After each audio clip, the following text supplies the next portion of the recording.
open kamera deh. Biar kita lebih interaktif aja. Jadi ini mungkin seperti agak bimbel gitu ya, private gitu. Ayo diaktifkan kameranya, nggak apa-apa. Oke, Andi Aktiva sudah aktif. Ini di rumah atau masih di sekolah? Di rumah, Kak. Oke, di rumah. Kalau Al-Kadri Rama gimana nih? Di rumah, Kak. Oh, oke. Boleh diaktifkan kameranya? Sabar, Kak. Oke. Oke, sambil menunggu. Oke, sudah aktif ya. Jadi, baik. Assalamualaikum warahmatullahi wabarakatuh. Waalaikumsalam. Ya, jadi ini adalah pertemuan pertama kita ya, meskipun mungkin ini masih sedikit ya yang minat terkait pembelajaran hari ini. Jadi untuk materi pertama kita akan belajar terkait pengenalan dasar pemrograman ya. Nah, namun sebelum itu, tak kenal maka tak sayang, maka saya memperkenalkan diri terlebih dahulu. Jadi, perkenalkan saya Andi Ila Erviani Hanisi. Saat ini aktif ya sebagai asisten praktikum di IPB University mengajar untuk mahasiswa S2 atau pasca sarjana. Untuk sekolah saya sebelumnya itu dari SMA Negeri 6 Bulukumba, jadi saya orang Sulawesi ya, tapi di Bulukumba. Kemudian S1-nya di Universitas Negeri Makassar dan S2 sekarang di IPB University. Nah, karena saya sudah memperkenalkan diri nih, nah silahkan adik-adik untuk saatnya sesi perkenalan diri supaya saya lebih tahu nih siapa sih sebenarnya yang saya ajar gitu ya. Silakan disampaikan nama, kelas, kemudian alasan kenapa sih pengen ikut belajar coding sama harapan setelah mengikuti kelas coding. Ayo, silakan. Siapa yang mau mulai pertama nih?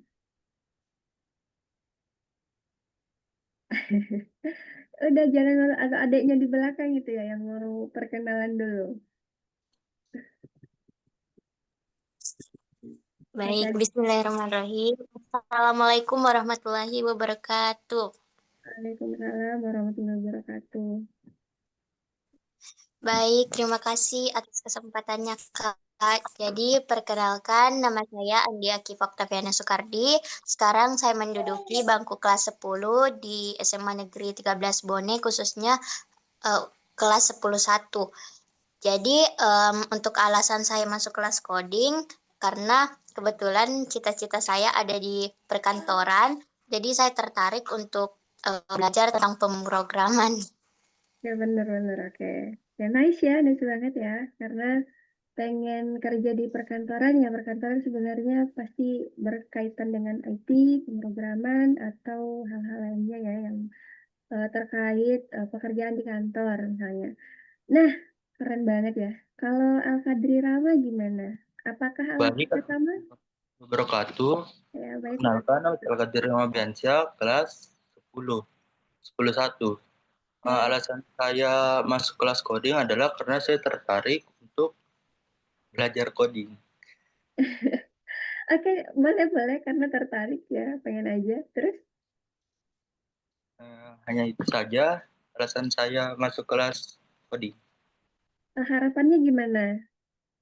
Harapan saya adalah saya bisa paham dan mengerti cara melakukan coding. Oke, baik. Jadi yang pertama tadi Andi Akifa dari 10.1 kelas kelas 10 berarti ya? Berarti satu kelas ya Akifa dengan Al-Kadri ini. Iya, Kak. Nah, oke.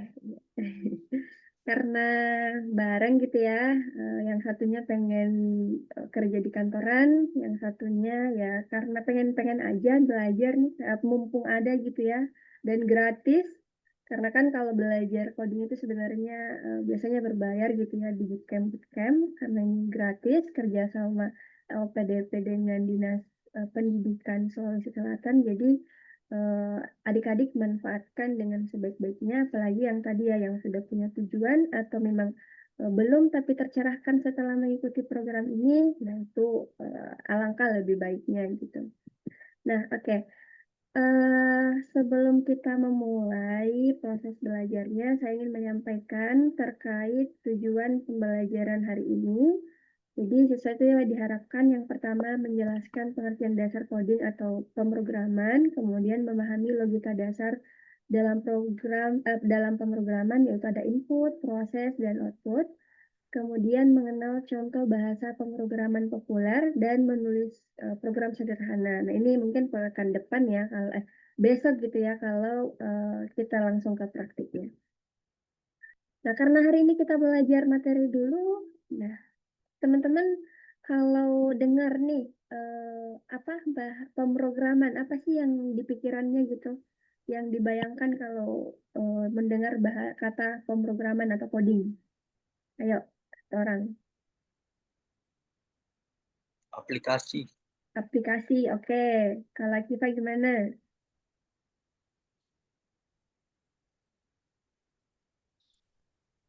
Menurut saya pertama menekan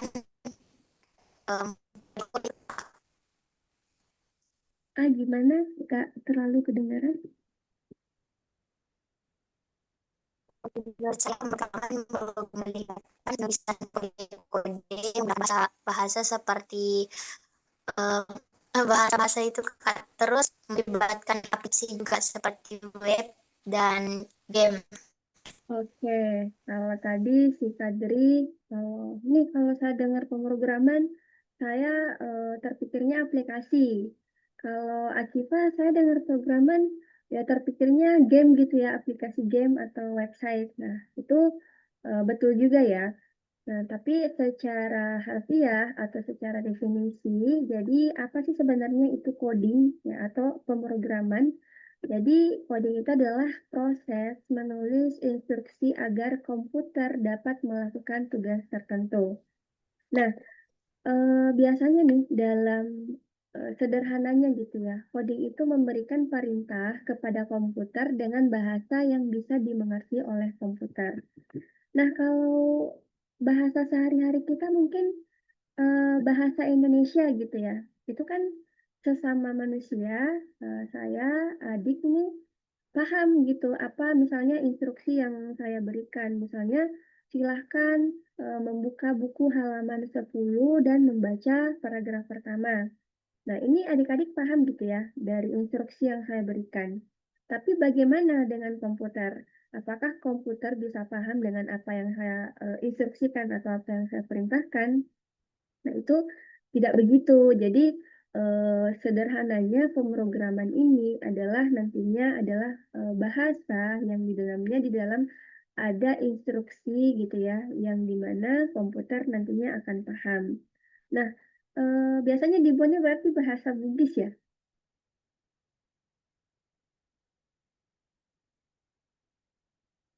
Gimana?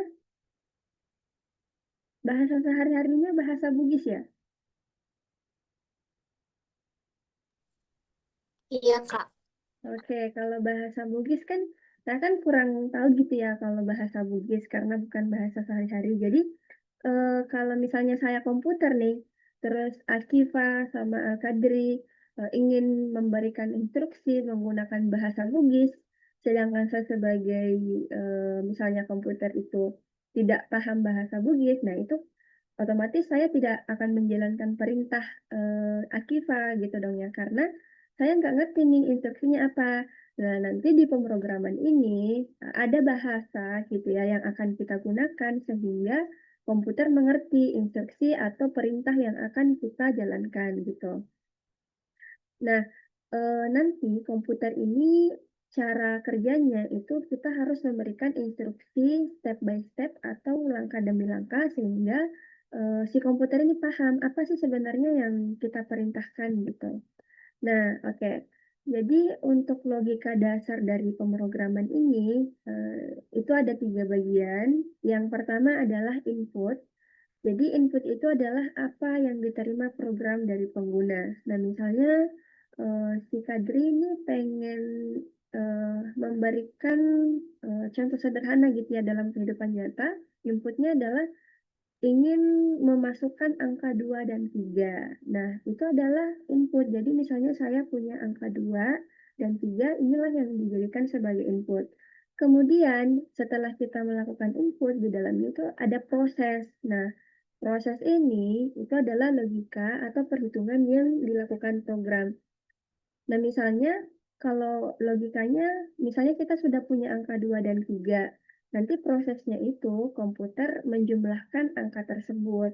Jadi ada proses gitu ya, di dalamnya ada logika. Nah, mungkin sebentar saya ilustrasikan ya. Kemudian selanjutnya ada output. Nah, setelah kita melakukan input, kemudian ada proses, nah nanti hasilnya ada outputnya. Misalnya tadi ketika kita punya input 2 misalnya gitu ya. Misalnya 2 dan 3, nanti si komputer ini bakal menjumlahkan. Itu adalah prosesnya. Nah, setelah proses, itu nantinya ada outputnya yaitu berupa 5, kayak gitu. Nah, sederhananya mungkin kayak gini ya. Bentar ya.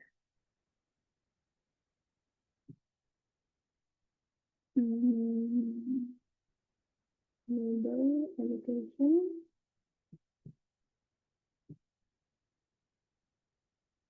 Oke. Misalnya tadi nih si inputnya itu misalnya 2 dan 3 ya. Nah, si 2 dan 3 ini nantinya akan jadi input. Lalu prosesnya apa? Prosesnya di sini adalah misalnya logika tadi, logika apa? Misalnya logika matematika ya, ada penjumlahan gitu. Nah, setelah itu ketika kita sudah punya input dan proses, nanti ada output. Jadi outputnya itu misalnya 2 plus 3 ketika kita jumlahkan di komputer gimana? Berarti ini hasilnya adalah 5. Nah, itu ada bahasa tersendiri ketika kita masukkan ke dalam komputer karena tadi ya bahasa pemrograman itu adalah sebuah instruksi yang kita berikan kepada komputer. Nah, bagaimana komputer memahami? Nah, di sini ada logika yang perlu dipahami. Yang pertama input, output, dan proses seperti itu. Selanjutnya,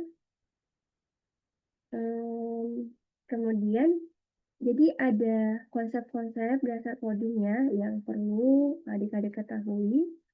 Yang pertama ada variabel. Nah, variabel ini adalah tempat untuk menyimpan data sementara dalam program.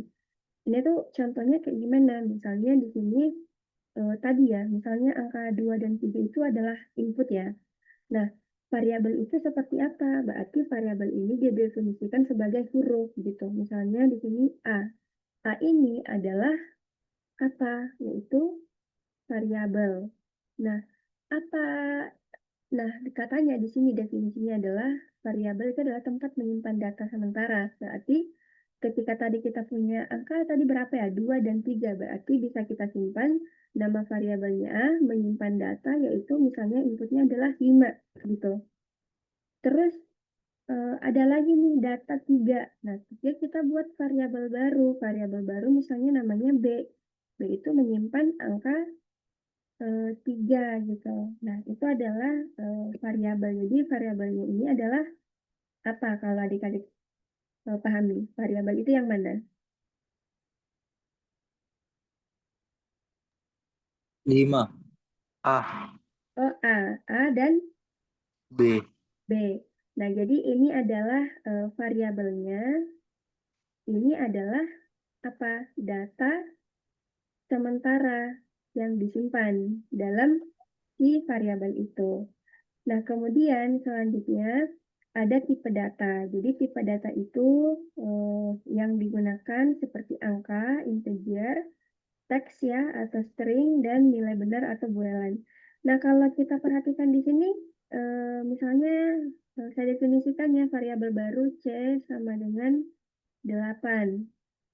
Nah, ini apa tadi? Variabel. Oke, ini adalah variabel. Nah, kalau kita berbicara tipe data, ini apa? Tipe data apa? Integer. Oke, betul, integer. Bentar ya. Ini kalau tadi ini variabel, ini integer. Nah, terus gimana kalau misalnya tipe datanya misalnya 8,5? Nah, itu berarti desimal gitu ya. Ada koma di gitu di namanya ini, kalau ini namanya float. Nah, itu kalau misalnya ada koma. Nah, kemudian teks itu teks kalau misalnya bentuknya huruf, misalnya saya. Nah, ini contoh tipe data teks kayak gitu. Kalau benar salah gimana? Kalau benar salah bentuknya true. Terus kalau bulan berarti salah. Ini adalah bentuk dari bulan ya. Ada true dan false, sorry, false. Bentuknya seperti ini ya, false dan true. Ini adalah benar dan salah untuk kategori tipe data bulan. Nah, kemudian di sini juga ada pengkondisian atau loop. Nah, ini ada programnya menjalankan perintah secara berulang. Contohnya kayak gini. Saya ingin memerintahkan si Al-Qadri dengan Akifa untuk membaca halaman 10. Nah, ada dalam coding itu ada pengkondisian atau loopnya. Jadi, kalau misalnya saya suruh membaca halaman 10 dalam paragraf pertama, itu adik-adik ulang sebanyak misalnya 10 kali. Nah, itu pengkondisian maksudnya seperti itu. Kemudian selanjutnya ada fungsi. Nah, kalau fungsi itu adalah sekumpulan kode yang dirancang untuk menjalankan tugas tertentu dan dapat kembali digunakan kembali di berbagai pemrograman. Jadi nanti ada fungsi ya, kalau fungsi itu logikanya akan berbentuk misalnya seperti itu, if else. Jadi kalau misalnya fungsi ini contohnya, kalau misalnya jika saya jika misalnya jika 2 dibagi 3 sama dengan 1 misalnya, maka ada yang terjadi. Di sini adalah else-nya gitu. Nah, jadi untuk fungsi itu bentuknya seperti itu. Jadi ketika ada sesuatu, maka ada else-nya. Kalau bisa dikatakan ya sebab akibat gitu ya. Ada sesuatu, maka terjadi sesuatu berikutnya. Oke, di sini ada bergabung ya, Sahra ya. Sahira ya, Sahira Najma. Oke, mungkin nanti sebentar kita bisa perkenalan ya di akhir. Kita lanjutkan dulu. Sampai sini kira-kira paham ya? Akifa, Kadri, Zahira, dipahami nanti ya. Bisa nanti ada reportnya jadi bisa diulang. Gimana Akifa, Al-Kadri sampai sini? Paham, Kak. Oke, Akifa gimana? Paham, Kak. Oke, Sahira mungkin baru masuk ya. Nanti di next slide yang mungkin agak paham gitu ya. Gimana Sahira? Siap, Kak. Belum terlalu paham. Oke, nggak apa-apa. Nanti kita belajar bareng ya. Nanti kalau si Al-Qadri paham, Akifah paham, nanti bisa diajari kalau misalnya satu kelas. Oke, next. Kita lanjut nih. Nah, tadi kan kalau pemrograman itu kan bahasa yang harus dipahami oleh komputer. Sedangkan misalnya kita bahasa Indonesia, bahasa Bugis atau misalnya itu dipahami oleh kita-kita sendiri nih. Tapi komputer apakah paham dengan bahasa itu? Tentunya tidak. Nah, sehingga di sini adik-adik perlu tahu bahwa bahasa pemrograman itu ada berbagai macam tergantung kita ingin mempelajari dan tujuannya apa gitu.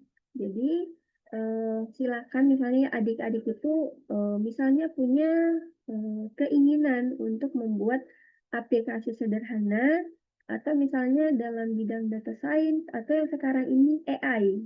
AI itu kan apa namanya sudah banyak gitu ya. Mungkin kalau kita di bidang pendidikan AI itu seperti kecerdasan buatan. Nah, ini banyak sekali dipelajari dan memang booming untuk saat ini ya, pekerjaan-pekerjaan itu pasti membutuhkan orang-orang yang bisa di bidang AI atau data science seperti itu. Nah, Jadi ketika kita ingin belajar bahasa pemrograman, itu sesuai dengan tujuan atau karakteristiknya. Yang pertama ada bahasa Python. Nah, Python ini cocok untuk aplikasi sederhana. Nah, kebetulan kakak ini S1-nya itu matematika. Kemudian S2-nya adalah statistika dan sains data. Jadi, kakak ini bermainnya di sini nih, di data science atau data analysis. Tapi butuh bahasa pemrograman. Jadi waktu S1 memang mainnya sama anak-anak IT meskipun matematika, jadi agak lebih paham gitu ya buat aplikasi. Nah, tapi untuk sekarang karena kita sudah berbentuk big data gitu ya, jadi lebih lanjut yang perlu dipahami yaitu data science atau big data seperti itu, atau ya AI lah belajar seperti itu.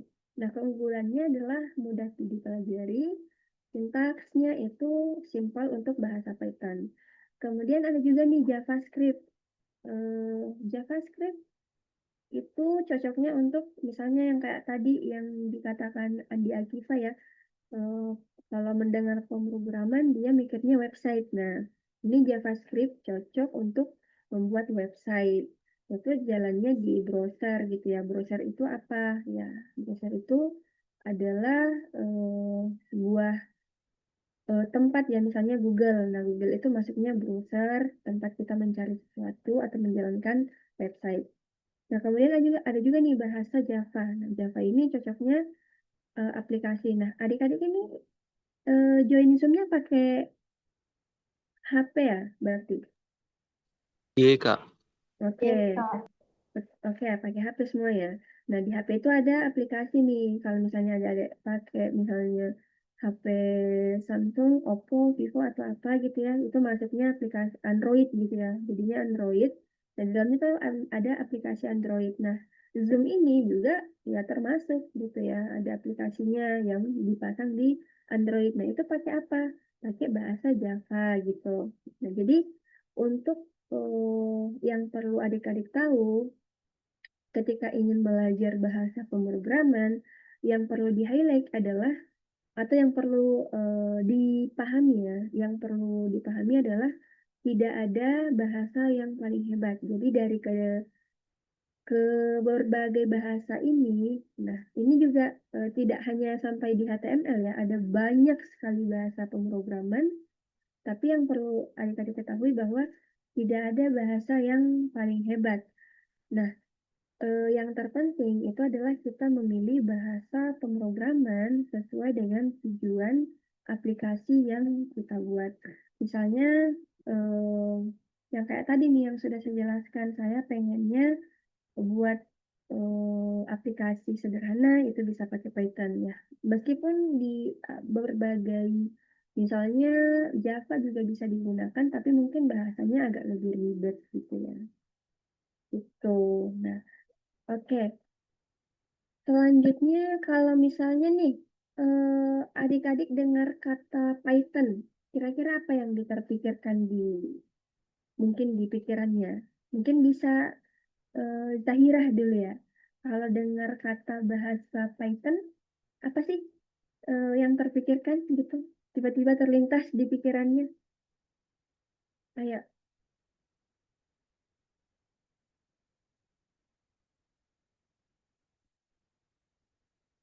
Atau mungkin Andi Akifa atau Al-Kadri ada yang ingin menyampaikan kalau misalnya dengar bahasa Python, apa sih yang terpikir gitu ya, terlintas langsung di dalam benak, di dalam pikiran? Boleh.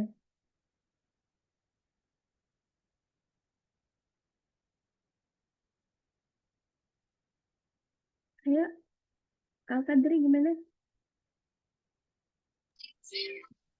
Kalau saya baru pertama kali Kak dengar bahasa Python. Oke, pertama kali dengar. Sahira gimana? Ayo, nggak usah takut-takut. Ini cuman kita berapa ini ya? Ayo, Zahira, anggap aja kita nih les privat gitu ya, belajar coding. Kalau di coding baru juga saya dengar, Kak. Oke, baru dengar. Python bagaimana? Baru pertama kali juga? Iya, berarti ya. Al-Qadri juga mungkin sama ya. Jadi, Python ini, nah nanti kita ke depannya akan belajar bahasa Python ya. Jadi, Python itu sebuah alat ya. Jadi, kalau kita lihat Python, wah, saya kalau misalnya dengar Python mikirnya ular. Iya kan? Jadi, Python itu alat ya, sebuah bahasa, bukan reptil, bukan ular.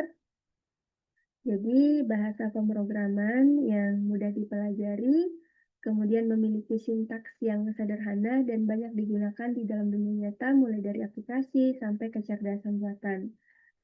Nah, apa gitu ya, yang mungkin di sekolah mungkin ya. Di sekolah itu mungkin contoh sederhananya deh di dunia nyata gitu ya. Terkait aplikasi yang digunakan. Nah, itu biasanya dibuat dengan bahasa Python. Nah, kenapa sih sebenarnya kita menggunakan Python? Yang pertama itu mudah dibaca dan ditulis, jadi cocok untuk pemula. Nah, adik-adik ini kan baru nih pertama kali dengar coding, baru pertama kali belajar bahasa pemrograman. Nah, makanya saya mengajarnya nanti menggunakan Python. Karena apa? Karena cocok banget nih untuk adik-adik, cocok untuk pemula yang baru mau belajar bahasa pemrograman yang tentunya berbeda dengan bahasa kita. Oke, selanjutnya juga sintaksnya sederhana, tidak rumit, seperti bahasa yang tadi yang misalnya C++ atau Java itu rumit. Jadi karena sintaks sederhana, kemudian dipakai di industri seperti Google, Instagram, Spotify, atau adik-adik punya TikTok nggak? Punya, Kak. Punya, Punya. Kak. Semuanya Mbak punya ya, saya juga punya kok. Jadi misalnya Python ini juga misalnya dipakai untuk aplikasi TikTok gitu ya, membuat aplikasi itu seperti itu. Kemudian serbaguna dan banyak library. Nah, nanti library itu apa? Ke depannya kita bahas. Nah, apa aja yang akan kita buat dengan Python ke depannya? Jadi nanti kita akan buat program CLI sederhana dan juga program aplikasi berbasis GUI. Jadi untuk saat ini ya, kita belajarnya dulu berbasis Graphic User Interface atau GUI dengan menggunakan TKT Kimtar untuk Python ini. Nah, nanti ke depannya akan kita pelajari ya. Jadi saat ini mungkin belum paham nih, apaan sih kakaknya ngomong apa sih? Saya nggak paham. Nah, itu nanti kita belajar ke depannya. Nah, oke. Selanjutnya, sebelum kita belajar terkait bahasanya ya, besok ya kita belajar terkait bahasanya, di sini ada flowchart atau diagram alurnya. Jadi, flowchart ini adalah diagram alur yang menggambarkan langkah-langkah logis dalam menyelesaikan suatu masalah atau menjalankan program. Tadi kan bahasa pemrograman itu adalah menjalankan instruksi. Nah, ketika kita sudah menjalankan instruksi, ada langkah-langkah by step yang harus kita lakukan. Nah, disinilah si flowchart itu atau diagram alur yang akan kita lakukan. Nah, di sini berfungsi untuk apa? Yang pertama, merencanakan logika sebelum kita menulis kodenya. Nah, kemudian membantu kita memahami alur. Tadi ya, ada dasarnya itu yang 3, ada input, proses, dan output. Nah, contoh analoginya mungkin kayak gini ya, kalau flowchart itu diagram alur. Seperti misalnya, saya pengen membuat teh gitu ya. Nah, ada langkah-langkah atau prosedur ketika kita ingin membuat atau memasak teh gitu. Nah, yang pertama pasti apa gitu. Kalau misalnya kita masak teh, kita panaskan dulu airnya, kemudian kita memasukkan teh, lalu apa? Siap disajikan. Nah, kalau kita pahami tadi alurnya ada input, proses, dan output, berarti kalau panaskan air ini jadinya apa? Masuknya apa di bagian sini? Ada yang tahu kira-kira? Ayo, nggak apa-apa salah. kalau misalnya nih kita memanaskan air, memasukkan teh, lalu siap disajikan. Kira-kira ini masuknya input, proses, atau output? Input, Kak. Oke, input ya.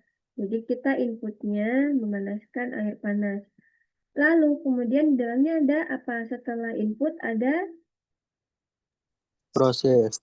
oke, Proses. proses. Ya. Dan terakhir outputnya apa yang pengen kita harapkan? Berarti ini yang Hasil, jadi Kak. output. Oke, hasilnya adalah kita pengennya buat teh. Jadi hasilnya adalah teh panas yang sudah kita buat. Nah, ini adalah input, proses, dan output yang secara sederhana gitu ya. Kira-kira sampai sini dipahami ya logikanya? Iya, Kak. Oke, Zahira gimana paham logikanya, flowchart, diagram alur?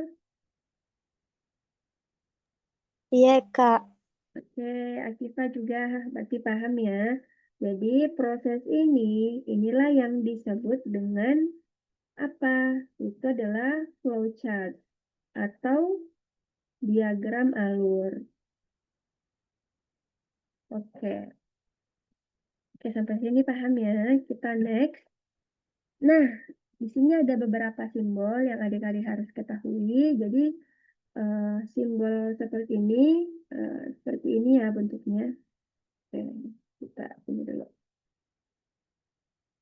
Nah, seperti ini misalnya ini adalah terminator memulai atau mengakhiri ketika kita membuat flowchart. Ini menunjukkan awal dan akhir proses.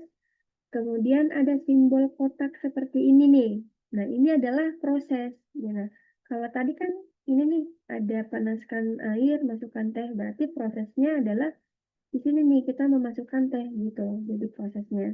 Ini menunjukkan langkah atau perhitungannya. Lalu ada decision. Nah, decision itu apa, Kak? Jadi decision itu adalah keputusan gitu ya. Kita ingin membuat sebuah keputusan. Nah, keputusan tadi itu berhubungan dengan fungsi sebelumnya atau logika. Nah, itu menunjukkan percabangan logika, iya atau tidak. Kemudian ada input dan output. Kalau input-output bentuknya gimana? Input-output itu bentuknya seperti ini. Ada seperti jajar genjang ya.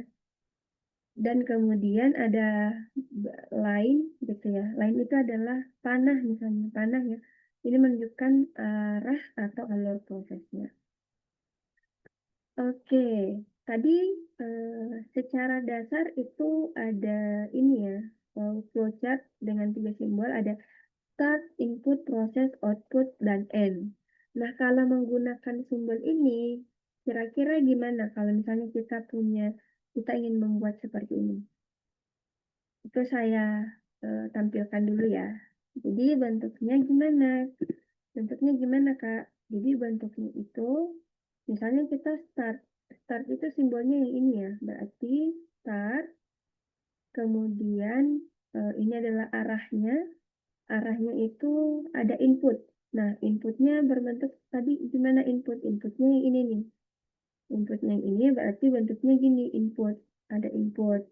Nah, kemudian setelah input apa, Kak? Setelah input ada proses. Bentuk proses seperti apa simbolnya?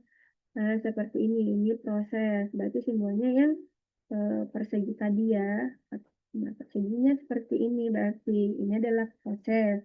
Kemudian outputnya gimana, Kak? Nah, ini kan input output, berarti outputnya juga sama kayak gini. Lalu kita akhiri dengan end. End-nya itu artinya selesai gitu. Berarti kalau ditulis tadi apa? Ini kita mulai atau start. Kemudian ini adalah input, lalu ini adalah proses, ini adalah output, dan ini adalah end atau selesai gitu. Ini adalah bentuk flowchart ya ketika kita buat dalam bentuk gambar. Kira-kira di sini dipahami atau masih kurang paham?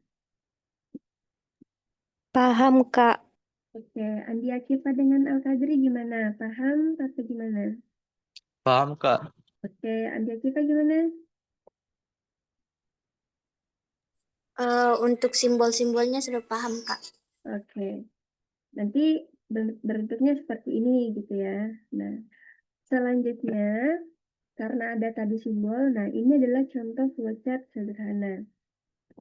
Contohnya tadi kan misalnya saya pengen melakukan penjumlahan ya dengan nilai 2 dan 3.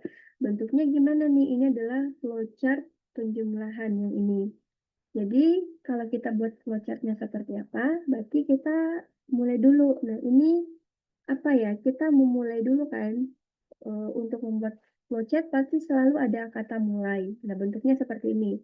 Kemudian masukkan nilai 2 dan 3. Nah, teman-teman ini apa kalau masukkan nilai 2 dan 3?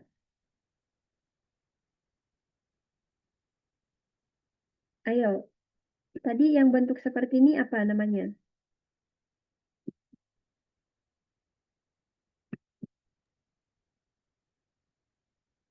Input, proses, atau output? Input atau output. Oke, ini adalah input ya. Karena ini di awal. Nah, ini kan habis kita mulai ada bentuk seperti ini. Nah, karena dia di awal berarti dia jadinya input. Kalau dia di akhir berarti dia jadinya output gitu. Nah, kemudian di sini ada lakukan penjumlahan 2 dan 3. Berarti ini masuknya jadi apa? Ayo. Proses, Kak. Oke, proses. Betul ya. Tampilkan hasil penjumlahan. Gimana? Output, Kak. Output, Kak. Oke, betul. Paham nih, pintar deh. Oke, ada. Dan ini terakhir ya, selesai atau end. Nah, berarti tadi nih, kita memulai, kemudian kalau di awal bentuknya jajar genjang seperti ini, berarti input. Kalau di awal berarti input ya. Kemudian lakukan penjumlahan 2 dan 3, berarti proses. Kita melakukan logika matematika di dalam, yaitu penjumlahan. Lalu menampilkan hasil penjumlahan dan selesai. Nah, paham ya kira-kira flowchart ini untuk flowchart penjumlahan? Oke, next mungkin ya, berarti di sini mulai. Nah, berarti ini tetap ya, mulai. Kita ingin membuat flowchart bangun tidur dan berangkat sekolah. Nah, di sini bangun tidur berarti maksudnya jadi apa? Ada input ya. Nah, kemudian ada nih, berbentuk belah ketupat. Belah ketupat itu apa tadi di simbol? Belah ketupat adalah decision. Belah ketupat adalah decision yang menunjukkan perjalanan logika. Nah, berarti ada logika di dalamnya nih. Ada keputusan yang mau kita ambil. Jadi ini nih input nih. Berarti ini adalah decision. Decision adalah atau keputusan. Nah, apa ya keputusan yang akan saya ambil? Logikanya gimana? Jadi pada saat saya bangun tidur, saya misalnya melihat jam, wah jamnya ini apakah sudah jam 6.00? Kalau misalnya iya, maka saya harus siap-siap. Tapi kalau misalnya tidak, maka ya udah deh saya tidur lagi aja. Toh ini kan baru jam 6, belum pi jam misalnya belum pi jam 6 kan masih jam 5. Jadi saya tidur lagi menunggu sampai jam 6 gitu misalnya. Tapi kalau misalnya jam 6 nih, berarti harus Kak siap-siap. Nah, itu di sini. Berarti ada logika, ada keputusan yang mau saya ambil. Kayak gitu. Nah, kemudian kalau misalnya kalau misalnya dia logikanya iya, gitu ya, keputusannya iya, bahwa berarti saya harus siap-siap. Nah, kemudian outputnya adalah itu, berangkat sekolah dan selesai. Kira-kira sampai sini paham nggak?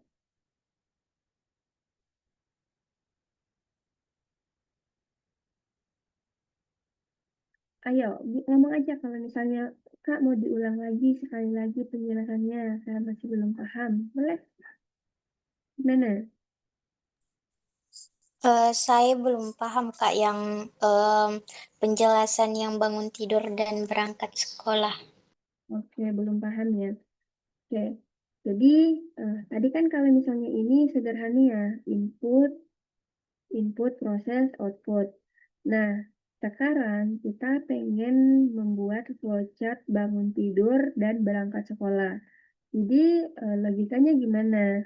Nah, logikanya itu ketika kita ingin membuat, misalnya ini adalah input ya, kemudian ini adalah decision atau keputusan yang ingin kita ambil. Nah, di keputusan ini ada dua logika. Logikanya cuma iya atau tidak. Intinya dia cuma ada iya atau tidak.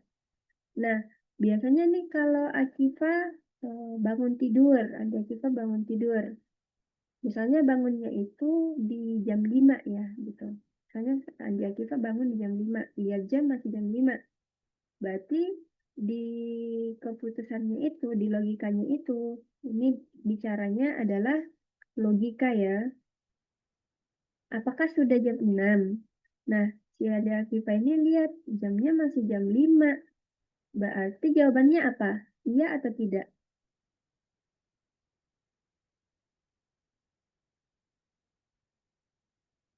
Gimana? Misalnya Andi Akifa tidur kan, bangun tidur, hari ini mau berangkat sekolah, hari ini mau berangkat sekolah. Terus ada keputusan yang mau diambil, apakah sudah jam 6? Tapi ternyata Andi Akifanya bangunnya jam 5. Nah, berarti jawabannya apa? Iya atau tidak?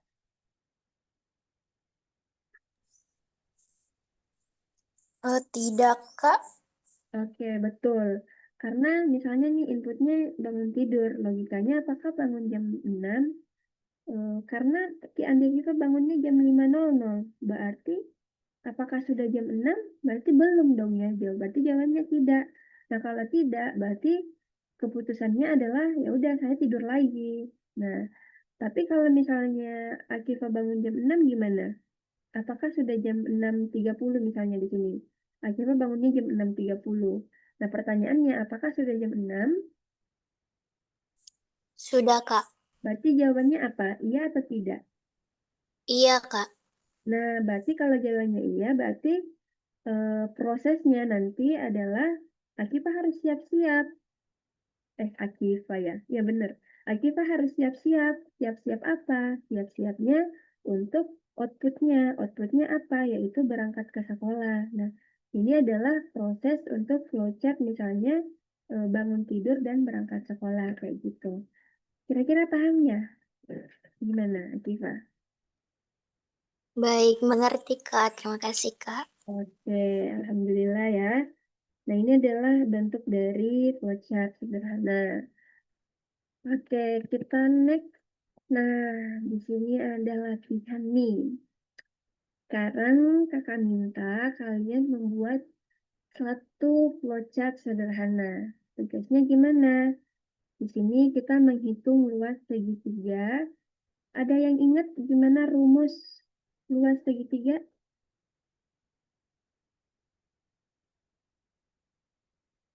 Nah, ada yang ingat rumusnya? Kelas 10 nih. Matematika.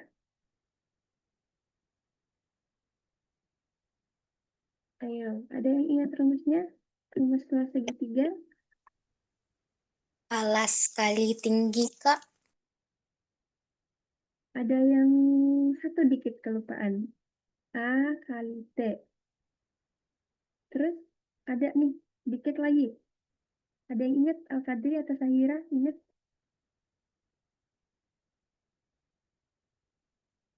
Per berapa kira-kira? 1/2, Kak. Oke, per 2 ya. Atau bisa kita tulis 1/2 alas kali tinggi. Nah, pintar ya.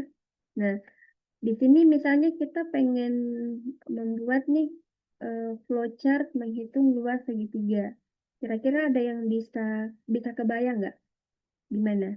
Tadi kan ada proses input, ada proses start, kemudian input, kemudian proses, kemudian output, kemudian selesai. Nah, kira-kira ada yang bisa nggak ini? Silakan dibuat dulu ya. Mungkin sekarang adik-adik buat dulu sebisanya gitu ya, membuat flowchart seperti ini. Nanti dikirim di WhatsApp grup aja, di foto terus dikirim. Ayo, ini ya. Buatnya di kertas, Kak. Iya, di kertas aja. Kita latihan aja, nggak apa-apa salah. Yang penting adik-adik mencoba dulu. Kalau benar ya urusan belakang aja itu. Ayo, nanti waktunya 10 menit ya.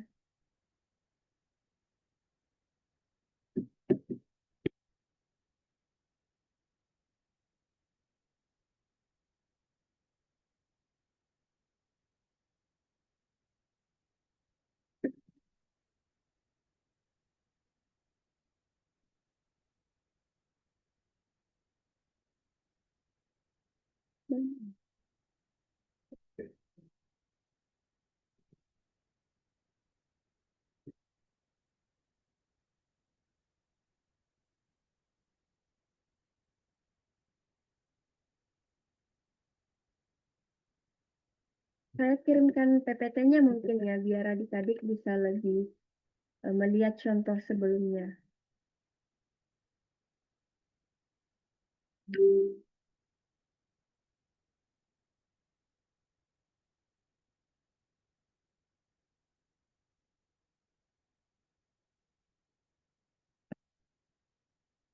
Nah, itu sudah saya kirimkan ya sebagai contoh mana membuat aplikasinya. Sorry, flowchart-nya.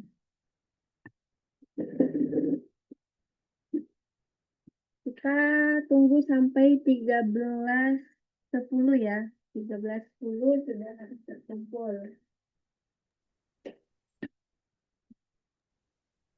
Contohnya seperti yang bangun tidur itu, Kak. Eh, ya, boleh. Contohnya juga bisa seperti ini, yang ini.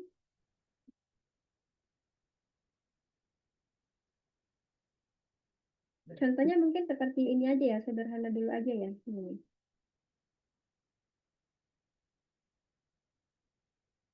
Ayo.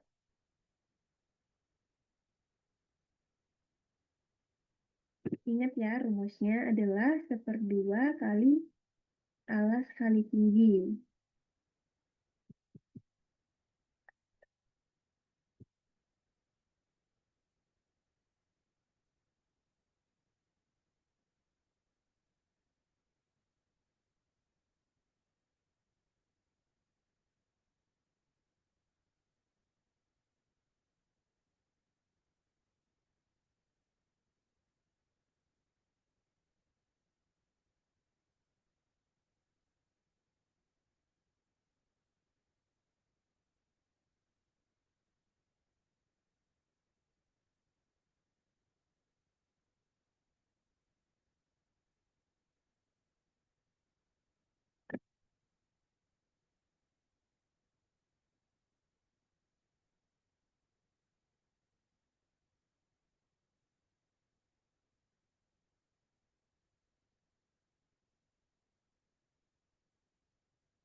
Oke, ini nggak kebingungan kan ngerjainnya?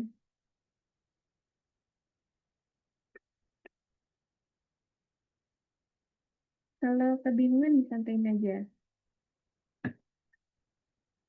Semoga enggak ya, dicoba dulu.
Oke, gimana pada yang sudah selesai?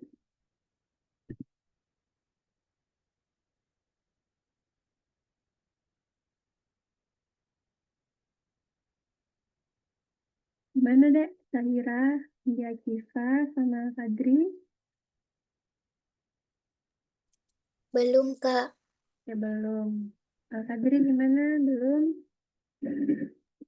Belum, Kak. Oke, Zahira juga belum berarti ya. Oke, kita tunggu berarti 13.15 deh.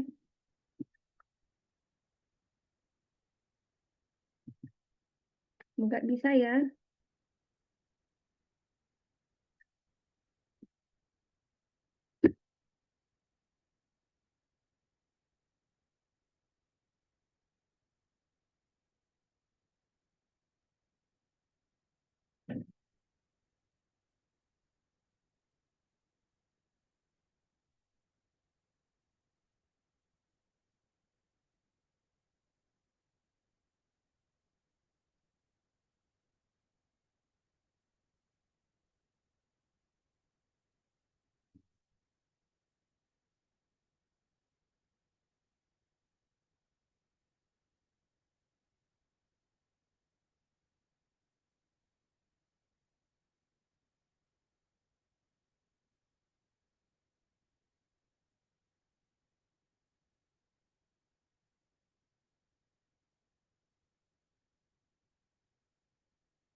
Gimana?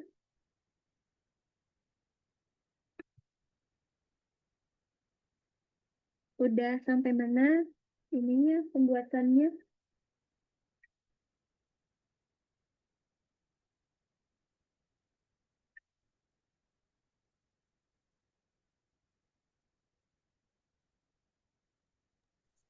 Sedikit lagi, Kak. Jadi untuk em, judulnya bebas, Kak. Ya, boleh bebas saja.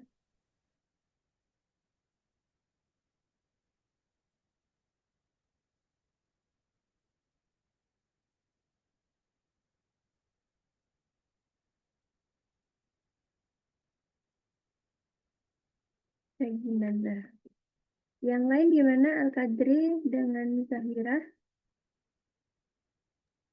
Tinggal sedikit, Kak. Oke, Dikit sama. lagi, Kak. Oke, tunggu ya. 13.15 semoga selesai ya.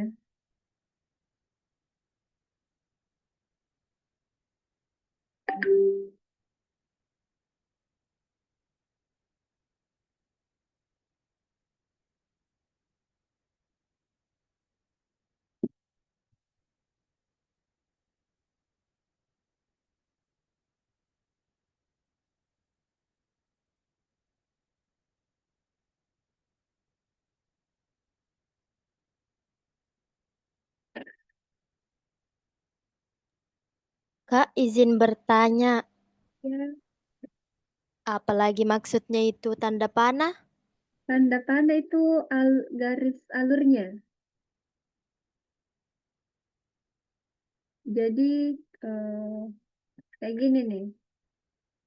Misalnya tadi tuh ada mulai. Tuh. Mana nih tuh?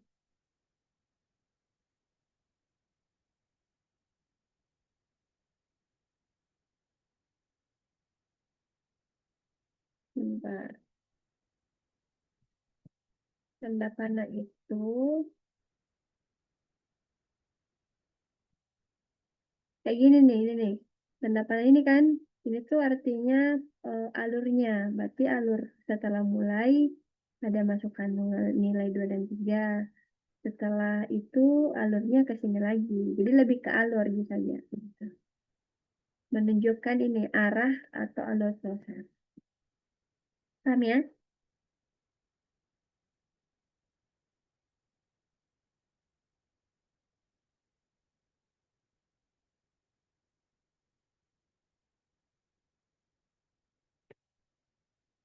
Aku nggak kelihatan ya tadi.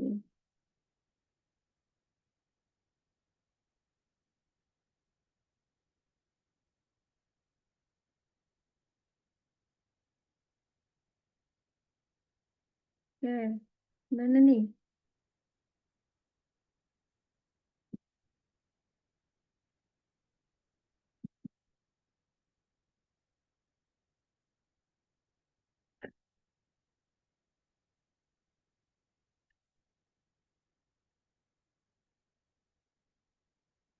Ayo, nggak apa-apa diiniin aja yang bisa dipahami.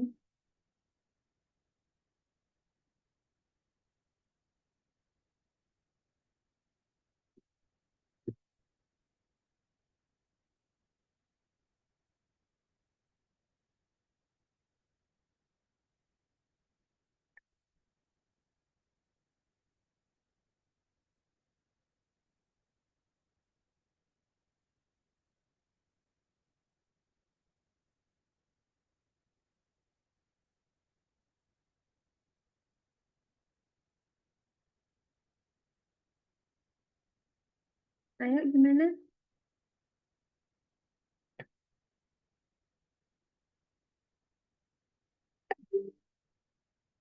Saya ngirim. Oke, sudah ada satu orang yang mengirim. Kita review dulu ya. Kita share dulu.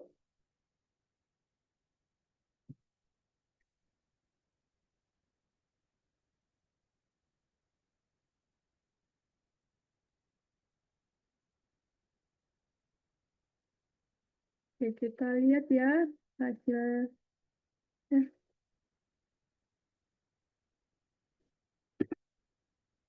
hasil dari ini. Di sini ada, oke, ini adalah menghitung Andi Akiva, silakan dikirim ya, Dek ya.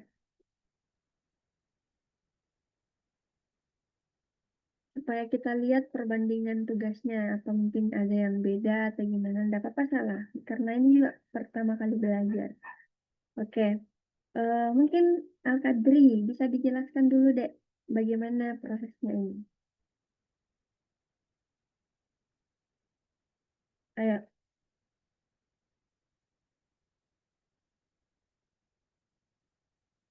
Al-Kadri gimana? Jika Iya, boleh dijelaskan.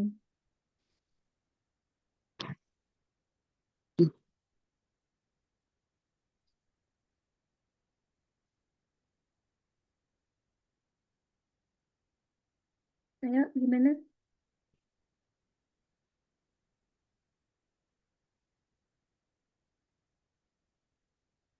Tidak apa-apa salah, yang penting di ini saja dulu, dijelasin aja dulu. Ayo,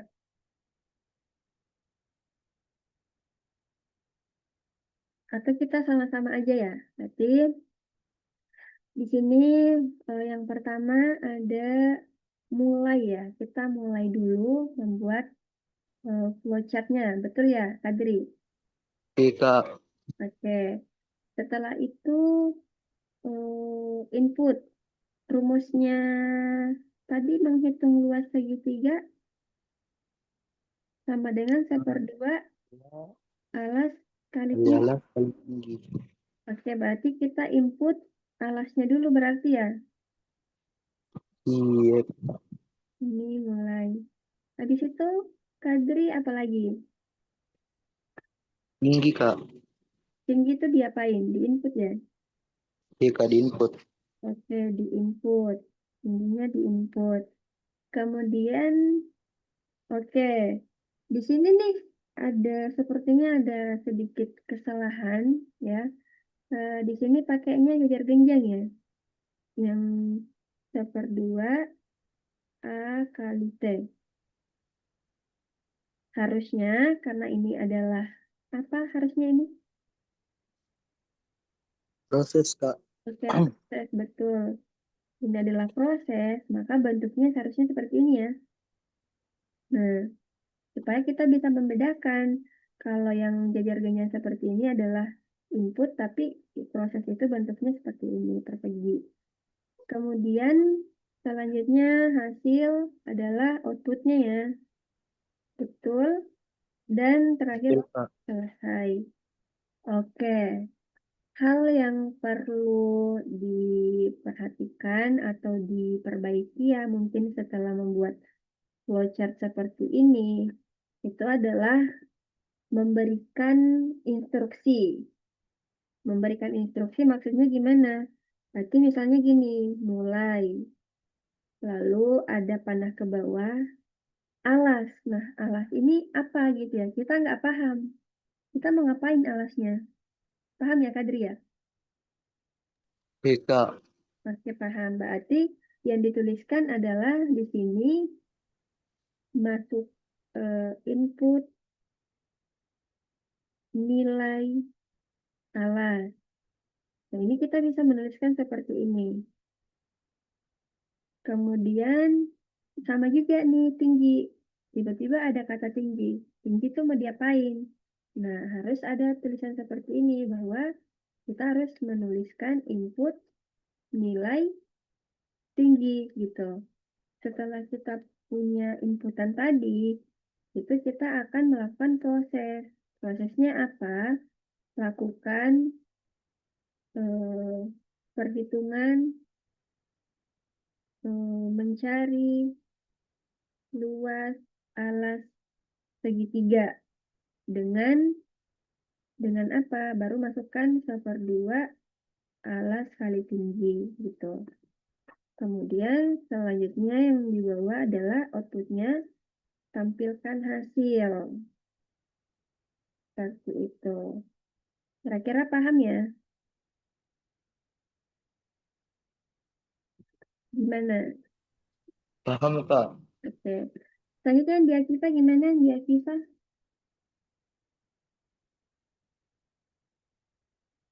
langsung dikirim aja deh. Kita review sama-sama gitu ya. Kalau ada yang misalnya tadi nih kita beri kurangnya ini kita sampaikan ini yang kurang. Kalau adik kita gimana? Dikirim aja sekarang.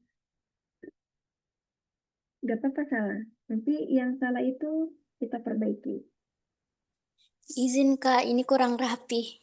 Iya, gak apa-apa.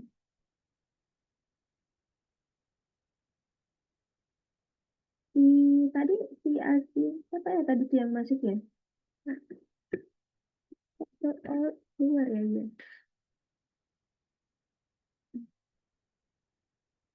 Jaringannya kurang bagus.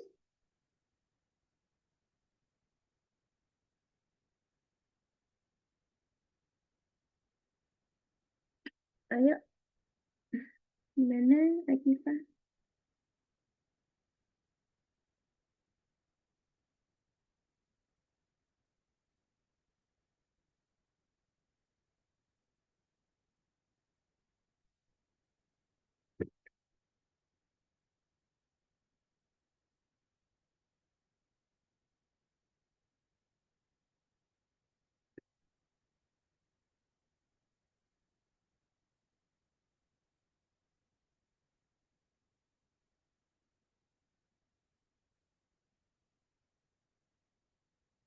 Ya udah dikirim ya Siva ya. Kita lihat di sini. Oke, kita review sama-sama ya. Coba dijelaskan dulu, tanya Andi Akifa, prosesnya.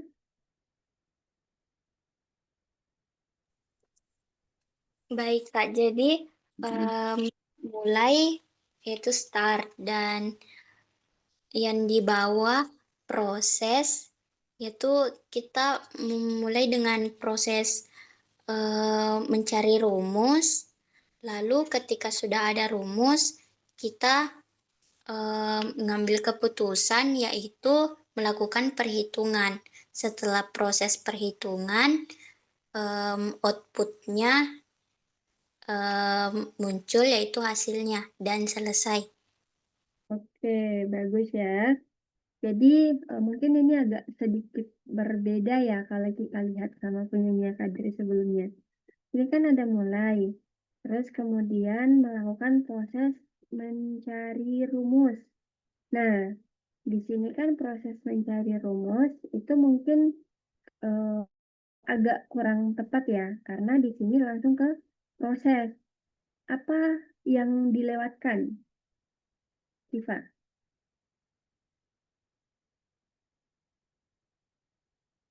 Alur apa yang dilewatkan sebelum proses?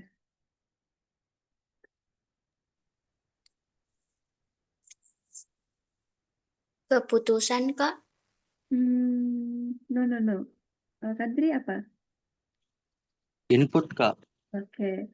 Jadi ada yang dilewatkan ya, ada input. Nah, seharusnya ketika kita memulai, nah itu ada input yang kita masukkan.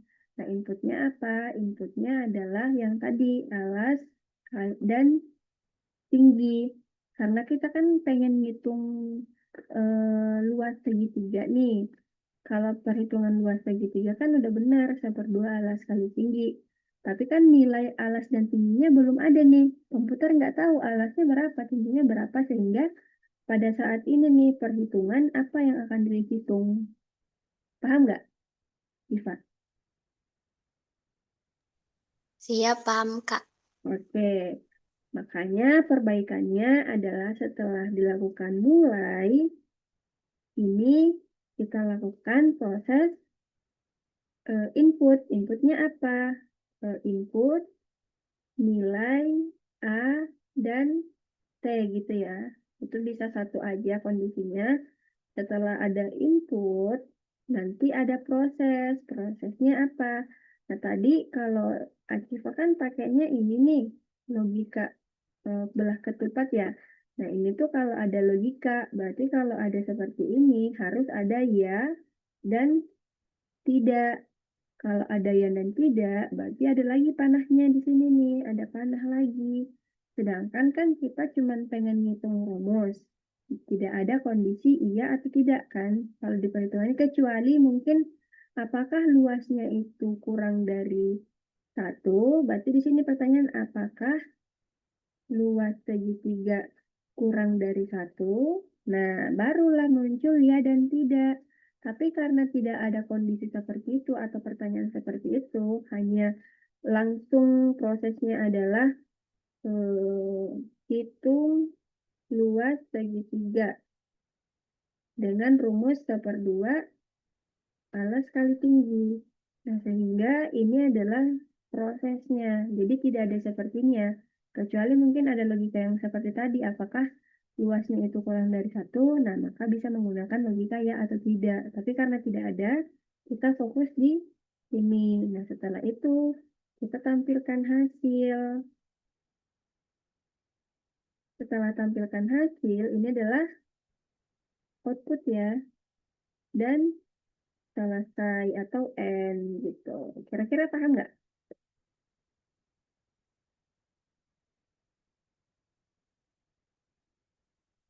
Gimana? Kira-kira paham nggak?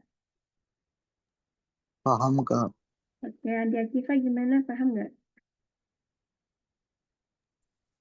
Kak, izin bertanya. Iya, boleh. Baik, jadi konsepnya berkaitan seperti peta konsep, Kak. Ya, peta konsep yang dimaksud Akifa kayak gimana? Seperti memiliki cabang, Kak. Kan Kakak bilang di sini ada keputusan, ada jadi ke samping ada ya dan ada tidak.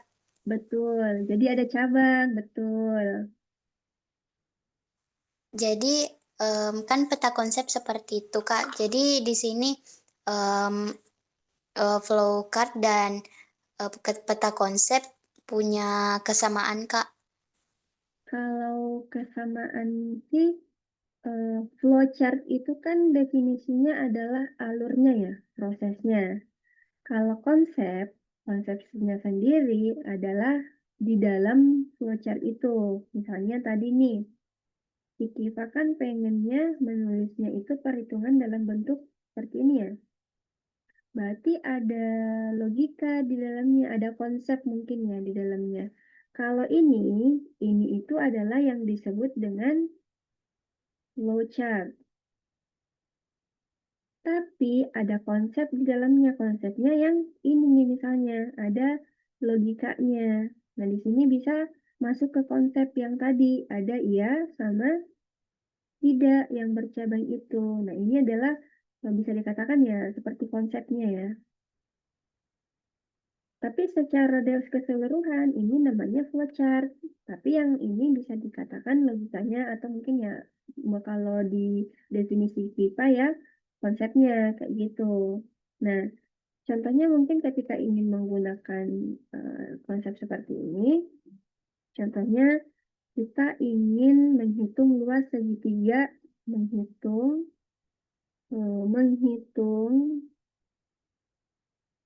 luas segitiga yang kurang dari nilainya itu kurang dari 2 misalnya ya. Ini adalah berarti ada konsep ya di dalamnya ya. Berarti yang pertama dilakukan apa? Kita buat, ayo open cam aja.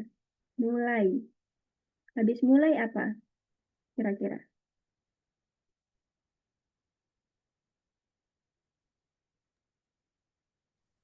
Ayo. Input. Oke, inputnya apa di sini perintahnya?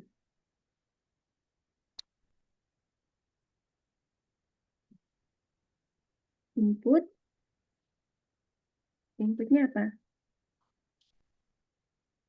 Alas Mm-mm. Dan, tinggi. oke, input alas dan tinggi. Nah, kemudian selanjutnya, tadi nih, logikanya adalah atau konsepnya adalah kita menghitung luas segitiga yang kurang dari 2. Berarti masuk nih yang ke belah ketupat tadi. Ada percabangan.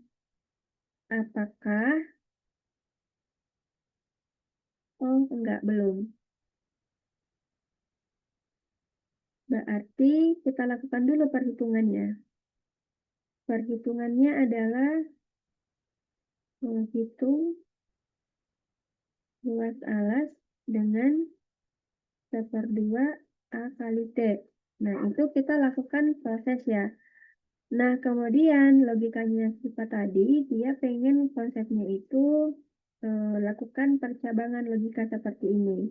Nah, pertanyaannya adalah, yang tadi kita kan pengen buat ini. Apakah luas segitiga itu kurang dari 2? Nah, misalnya di sini ya, di sini tidak.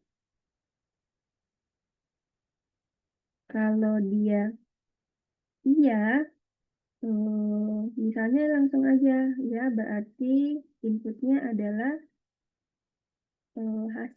print hasil, kemudian selesai. Tapi kalau tidak, misalnya kalau tidak, dia harus misalnya di sini kembali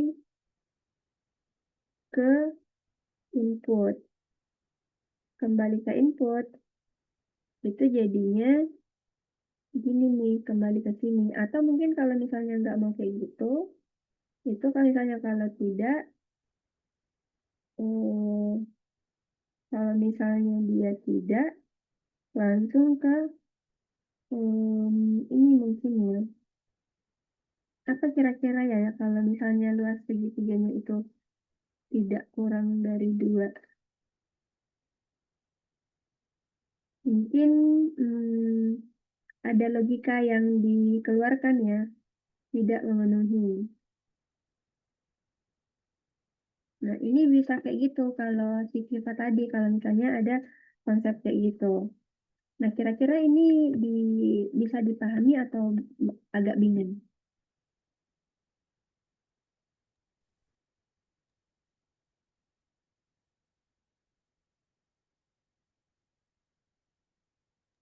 Bisa, Kak. Oke, kalau Andi Kiva gimana? Bisa, Kak. Oke, jadi kalau tadi kan tadi kan instruksinya adalah menghitung luas segitiga. Kalau menghitung luas segitiga itu bentuknya yang kayak ini aja, gini nih. Tapi kalau misalnya menghitung luas segitiga dengan kondisi dia harus kurang dari 2, nah itu logikanya ada kayak gini, gitu. Gitu, Civa. Jadi prosesnya ini disebut dengan flowchart. Tapi di dalamnya ini bisa disebut dengan konsep yang kita gunakan untuk memenuhi instruksi yang akan kita lakukan. Gitu. Kira-kira paham ya?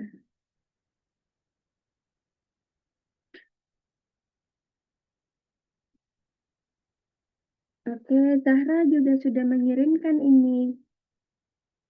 Tapi Zahra belum join ya? Kita lihat ya punya Zahra ya. Punya Zahra. Zahira, Kak, maaf. Zahira, oke Zahira maaf. Zahira. Ada memulai, ala input. Oke, betul. Nah, ini juga nih yang agak keliru nih di sini sama kayak kita ya. Ada keputusan, keputusannya dia berbentuk ini ya, belah ketupat ya. Oke, atau ini salah? Kemudian penyajian ya menampilkan hasil ya, betul. Oke, nah yang salah itu di sini aja sih. Ini yang keliru ya, keliru. Harusnya nggak usah. Ini harusnya tidak usah ditampilkan. Tapi yang lain udah betul. Oke, bisa ya, pinter ya. Bagus, bagus. Oke, oke kita lihat slide materinya. Sorry, materinya. Wah, karena ini adalah terakhir, silahkan diisi ya link presentasinya saya kirimkan di grup.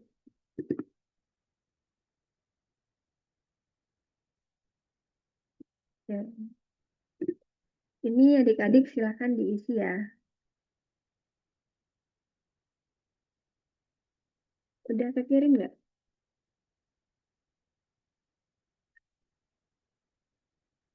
Nah, sebelum kita tutup, ayo silakan open kamera kita sesi dokumentasi terlebih dahulu.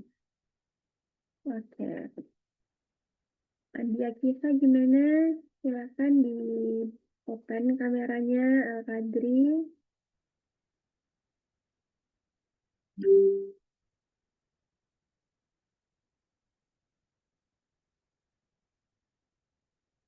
Saya stop share ya.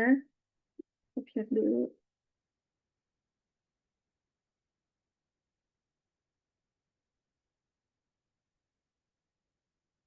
Oke, gimana?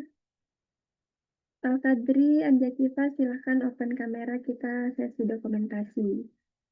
Oke, Rama udah.